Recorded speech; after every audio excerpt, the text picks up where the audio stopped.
Hey guys, welcome back to another Glendemonium podcast. I know I just released a video maybe a couple hours ago, but I just got done watching the Sony Playstation conference. And man, oh man, there's actually quite a lot of stuff I wouldn't mind trying out. I'll start with, I guess, the pregame stuff. Knack 2, I guess Knack got a sequel. I guess it was an okay game. It was like one of the launch titles for the PlayStation 4. It got, I guess, overall positive reviews. It looks a lot better than the first game. I felt the first game just kind of looked like, it was one of those mascot type of games where they just created a mascot for the sake of a mascot, even though it tried to look realistic, and it was kind of weird. But I guess overall, it was a pretty solid game. I'm not surprised they made a sequel because, I mean, they did sell it with all the PlayStation 4 bundles when it first came out. And so with the sales as it was, they decided, well, let's just make a sequel. No, why not? There was definitely a huge, huge push for PlayStation VR. And I mean, I can't blame them. They want to try to make VR catch on. They showed a game off. It was Final Fantasy Fishing. I forgot. I already forgot their main name of it, but I was just kind of okay. They showed off Skyrim VR. I mean, I got to admit, I can see why they want to push VR for games like Skyrim, but I don't know. I feel like they should have done something new with that because even the graphics, even in VR, look a little dated. Like they didn't even update some of the character models, some of the textures. I mean, you just basically re. How many times have they re-released Skyrim already? I mean, I love the game, but they could have. I don't know, upscale the darn thing. But what do I know? I'm not in the game business anymore, so there's that.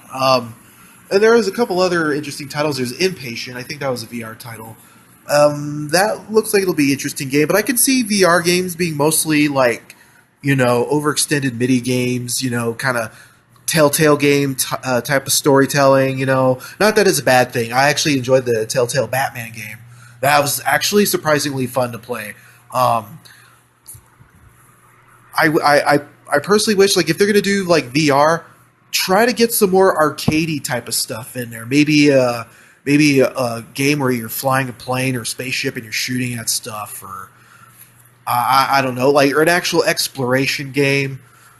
I mean, I'm sure this is just early stuff. We'll see how it catches on because I know Sony likes to try a bunch of different new things, and sometimes it doesn't go as well, like the Vita and the PlayStation TV. I don't think that really lasts very long.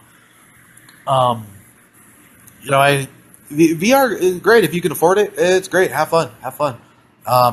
Probably not for me. I'm not really big into VR. I don't know. I mean, I'll try it. I'll definitely give it a try when I ever get a chance. But I don't see myself getting hooked on it. It feels more like a gimmick than something that enhances gaming. But different strokes for different folks, right? Okay, now I'm going to get on to the games. Shadow of the Colossus is getting remade for the PlayStation 4. Well, Shadow of the Colossus was like one of the popular, was it PS2? I think it was a PS2 real popular game. A lot of people wanted a sequel. But, this is better than nothing. Honestly, for a lot of people who, like myself, who kind of missed out on it, I rented it once and I didn't get very far because I sucked at it for some stupid reason. This is definitely give me a chance to really play it because, I mean, my skills gotten a lot better, obviously. And I want to climb a bunch of giants and hack them down. It looks like it's going to be a lot of fun. For a second there, I thought it was going to be Last Guardian. I don't know why. I thought, all right, Last Guardian. Okay, never mind.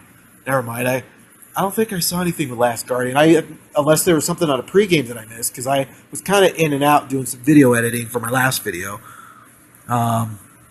Monster Hunter coming to PlayStation 4. I've heard of the rumored Monster Hunter World. I remember playing Monster Hunter on the Wii U. It was okay. It felt a bit grindy. It was one of those. It's basically an online game where you just kill stuff, get loot type of deal. But this one took a lot of photorealistic graphics. I mean, these are like some real detailed beasts that they're fighting. Like they're like not. I guess you can call them dinosaurs, although they're like dinosaur-esque.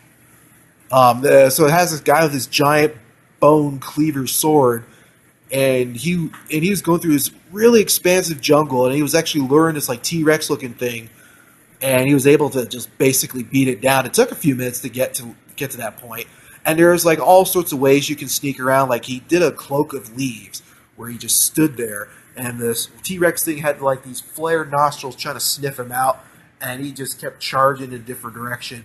So I know there's some stealth elements in there. I looked pretty cool. I believe it's going to be an MMO, so it's going to be one of those like co-op MMOs. You're going to have to get some friends and really get that full experience. Hope it doesn't end up like Evolved or something. That wasn't really too fun of a game. Let's see, another game. Let's see, Days Gone. It's another zombie survival horror game. So I wonder if anyone's actually getting sick of those yet. Not personally. I mean, I guess it's not too bad. I mean, I think we're finally at the phase where we're finally slowing down on all these like zombie simulators. You know, we've had Dying Light Definitive Edition. We got well, I thought Horizon Zero Dawn was going to be about zombies. I was completely wrong about that. Thank God. It's a really great game, by the way, and it's also getting a DLC. But Days Gone showed some elements where you can actually lure a horde of zombies to attack a nearby raid camp. That was really cool. It reminds me a lot of, Left 4 Dead, where it's just a swarm of zombies. You know, when I see a swarm of that, I always think of the opening from the Drew Carey show, like right at the end where everybody's just running, going, Cleveland rocks, Cleveland rocks. But instead of like Drew Carey and all those guys, just a bunch of zombies just ready to just pounce on you like a horde.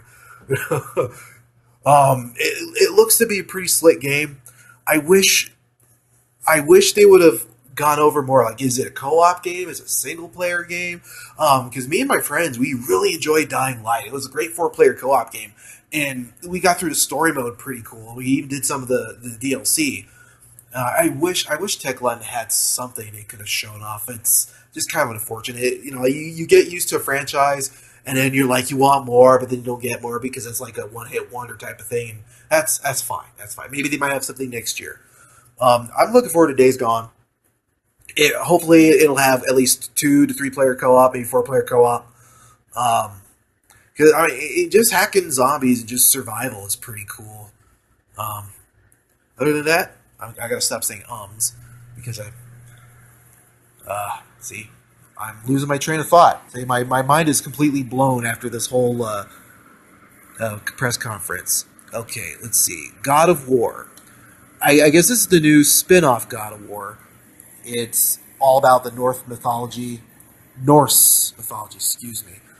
It's Kratos and his son. Looks like there's going to be a lot of... It's going to feel like sort of The Last of Us, where you switch between Joel and Ellie, where it's like Kratos and his son.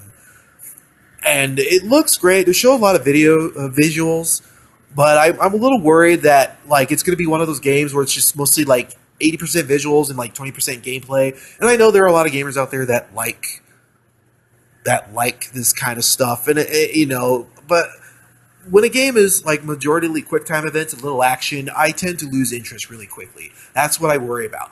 I tried my best to get through God of War 3, and I don't know, when it comes to cutscenes, I get distracted with cutscenes, and I always screw up on the quick time events because I'm just like enamored. It was like, oh, this is awesome. There's like a flashing circle button on the left side, on the right hand side. I'm like, oh crap, no. Like, quick times to me kind of have a bad blood thing going on. I mean, I'm getting used to it. They've gotten better over the years, and I know I shouldn't judge a game by its past transgressions because that's stupid. You know, I want to give this one a shot. I definitely want to give this one a shot.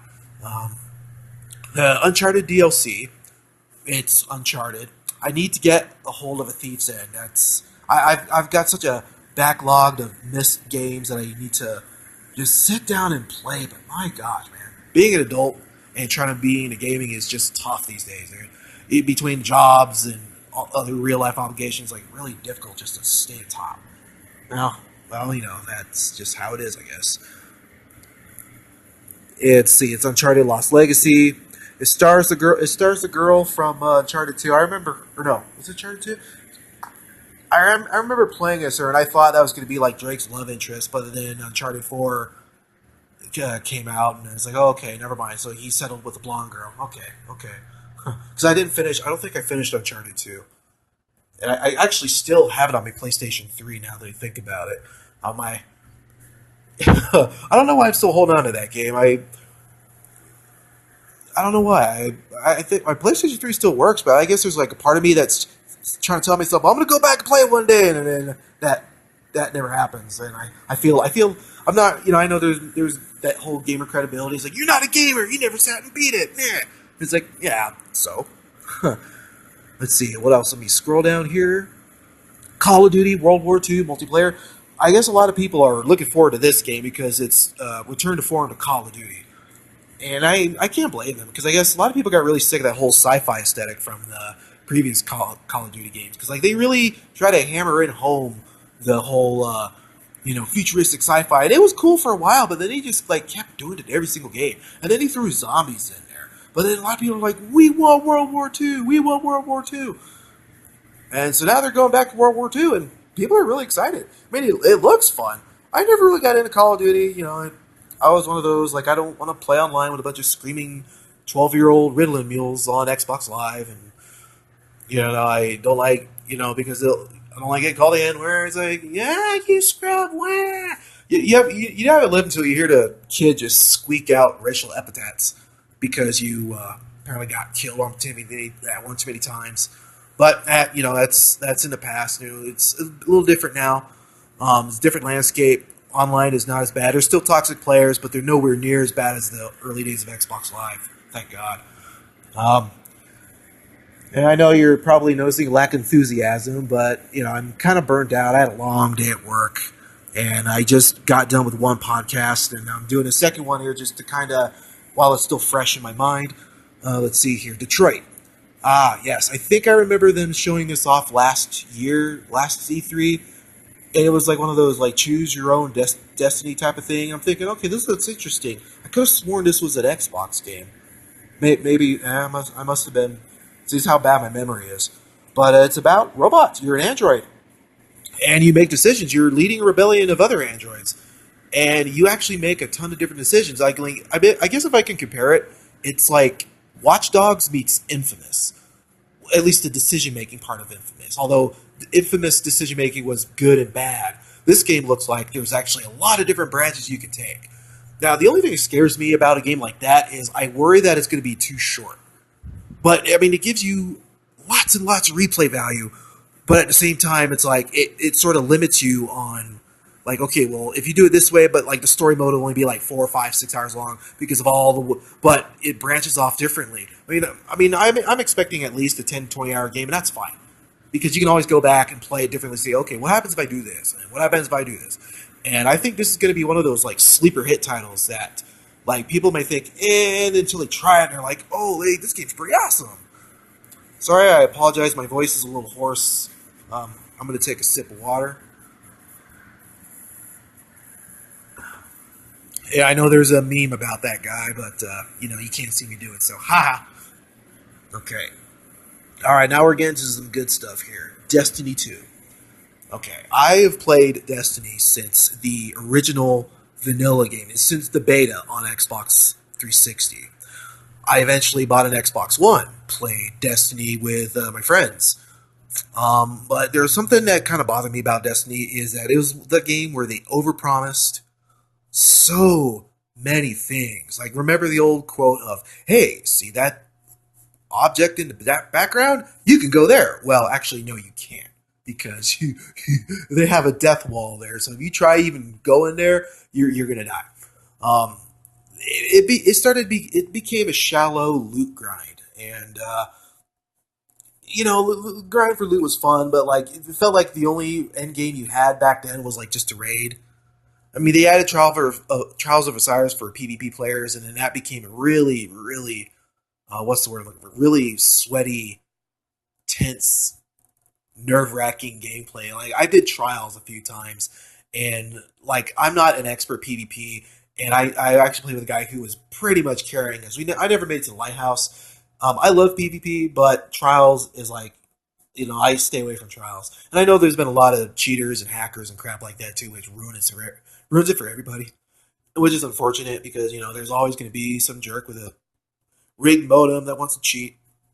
Maybe the guy's probably making money carrying people, and the best way he can guarantee actually getting money is by cheating, which is retarded. But oh well. But I truly believe, like after watching the gameplay, that it actually feels like a true current gen game. Like they had made Destiny for both old consoles and current consoles, and like everything, it still kind of looks the same except sharper graphics, and that's about it. But the fluid animation that we saw on the trailers, it actually looks like a true current gen game. There's a lot going on, and it interests me because we're seeing the end of the tower. The tower is completely destroyed, is completely demolished, and you got the cabal leader. He's basically kicking his titan literally off the tower. He's saying, "I got your light." And there's actually looks like a lot of new locations. I hope they just didn't show cutscenes, because I really hate it when game companies do that. They say it's gameplay footage, but what you actually saw was just like cutscene footage or trailer made footage. But when you actually sit and play the game, it doesn't look like what they present. But I understand, it's marketing. They want to show the best angles of the game to get you to go buy it, and I get that. And of course, like with the first Destiny, Destiny 2 is going to have a lot of exclusive PlayStation content. I'm not surprised. I think they signed that 10-year deal, so we're still in the middle of that. So I wouldn't be surprised if like they did a Destiny 3 with all PlayStation exclusives. And it's unfortunate for Xbox owners; they have to wait a year or so before they get that, because we get exclusive gear, a strike, a PvP map, an exotic. Um, I know I'm probably forgetting something. I apologize for that. Yeah, Destiny 2. I'm probably gonna end up playing the demo. I don't know if I hope they do an open beta. Otherwise, I might have to be convinced into pre-ordering it. I got Stormblood coming out here by the end of this week, and I'll be on that a lot, at least for the weekend. I want to get as much as I can. I'm right in the middle of moving, so uh, all good things happen when I'm really busy. Go figure. Let's see what else. Oh, I guess I could say the best for last. I know I must be missing something. I feel like there's a PlayStation title that I haven't gone over, and I'm gonna remember at this moment I finish this podcast. So I'm just going on Kotaku here, just making sure I didn't make a fool of myself here. Detroit, God of War, PlayStation VR, Call of Duty, Shadow of the Colossus, Monster Hunter, Days Gone, Horizon Zero Dawn, Uncharted. Oh, okay. All right. All right then. Um, Spider-Man. I'm actually looking forward to this game because I was a big Spider-Man fan. I still am. Um, it's Marvel. I've been following the Marvel universe for a while. I don't buy comic books like I did. I usually go on the internet and I just kind of read up. It's like, oh wow, that's cool. Spider-Man's doing this now. That whole One More Day debacle and the Civil War, that mutant registration thing, and I see. Did miss one. Although everyone kind of knew it. Marvel versus Capcom. Uh, oh gosh, I just totally flubbed this one. The new Marvel versus Capcom. Graphically, it's got a story mode. I think they're trying to borrow it heavily from Injustice, because there's like story mode. You actually have cutscenes of the characters talking. Because I don't think Marvel vs. Capcom 3 even did that. Like it was just one of those where you get the ending and it's just like a bunch of still images of characters, and that was it. But this one, they're actually doing the Injustice route and giving an actual storyline. And it actually showed a appearance of Zero from Mega Man X, one of my favorite characters. And I'll definitely be playing Mega Man X. A lot of people are complaining about the graphics. I guess Marvel vs. Capcom 3 was a departure from pixel art, and Marvel vs. Capcom 2 had pretty smooth pixel art. But I understand, people want new character models, but they look kind of dark, dark and stiff, and like even the character animations looked a little stiff. The whole The Sigma Necro thing looked pretty cool. I mean, I understand what they're going for, but it's a shame that they don't have any X-Men characters in it because I guess there's like some stupid legal issue going on with Fox since they own the rights to the X-Men movies and by extension X-Men in any form of media. So instead of X-Men, we just got the roster of Avengers taking their place. I mean, they couldn't even give us Wolverine.